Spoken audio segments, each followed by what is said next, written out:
Hey guys, Bowie here, and this is what PA players are doing wrong. If you want to be a part of videos like this, follow me on Twitter so you can be in position when I ask for replies.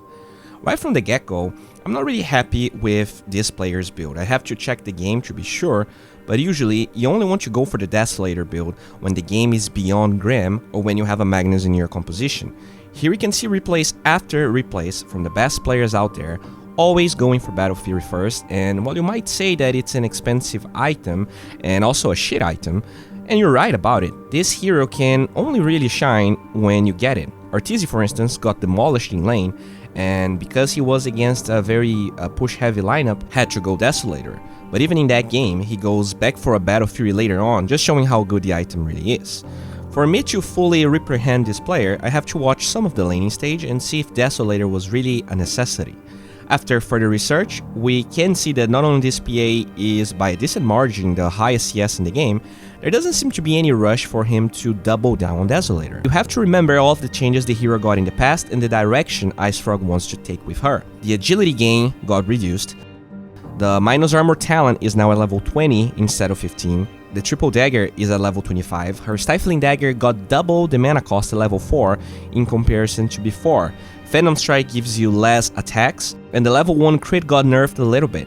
They are all small changes that, when added together, make this aggressive PA playstyle never wanted, but sometimes your only option. So that's why PA is not as good as before, but if you're trying to play the hero, play greedy unless there's absolutely no other way. As we open this replay, we get the same problem we discussed in the first one, but we're going to skip that and check some other things.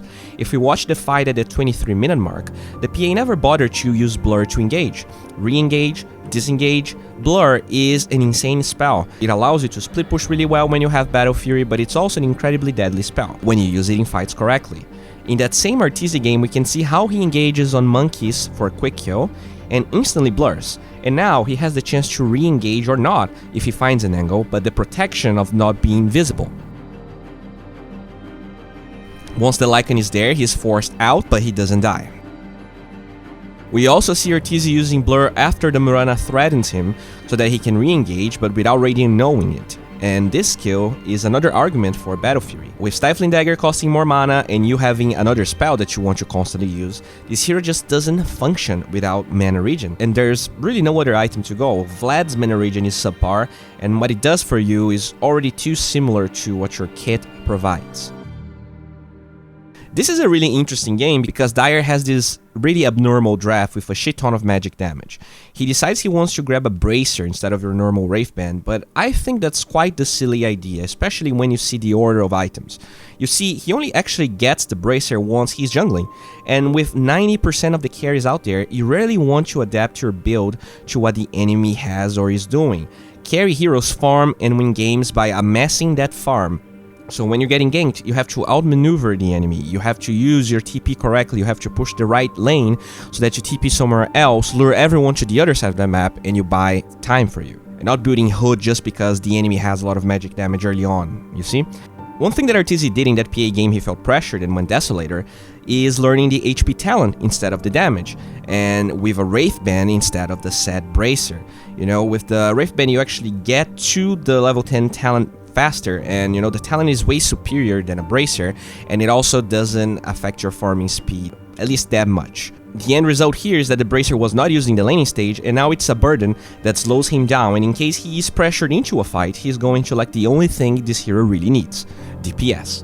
I do like that he uses Blur to farm here, and he also goes for the Battle Fury build, but look at his items at 17 minutes into the game, and you know, he was left unchecked for all of those minutes. Every tower besides bottom is still up, and he's yet to finish the Battle Fury, and part of it is the lack of DPS, first because of the Bracer, and second because of his Blightstone. He's going Battle Fury, and even if he goes Desolator, it's going to take ages for him to get there.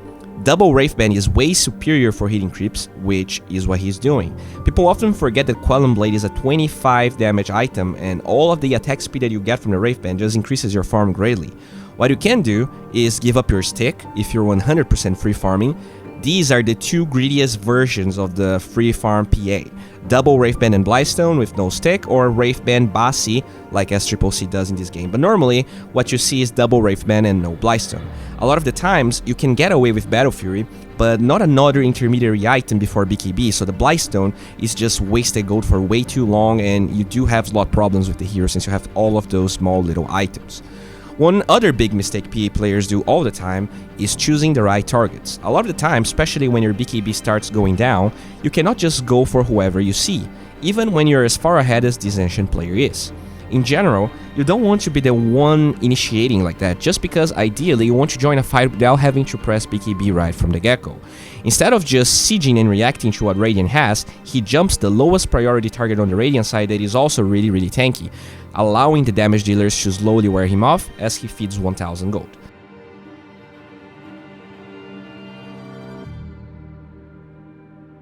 Look at Gork playing this game. Even though he has Aegis and power in BKB, he doesn't dive people.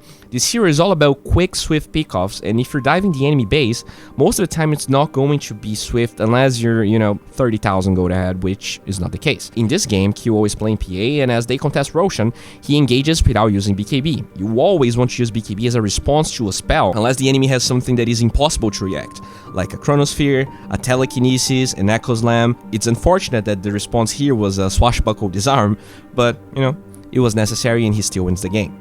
In that same game, as QO sieges after getting the Aegis, note how he jumps the Invoker. He waits just a little bit because close range Tornado is impossible to dodge, but it just goes to show he is always considering what he has to BKB against. Jakiro is dead, so there's no Blind Ice Path, and Will-O-Wisp is easily BKBable. And he's just accounting for that small reaction time from the Invoker to cast the Tornado. Guys, thank you for liking, commenting, and subscribing to this video. We do have a 50 sub goal on Twitch that I want to hit moving forward, and we also have a 100 Patreons goal to hit so I can hire an editor to cast, stream, play, and research more to create the best content I can. So if you enjoyed this video, please check the Patreon and see if any of the rewards is of your liking. Thank you very much and have a good one.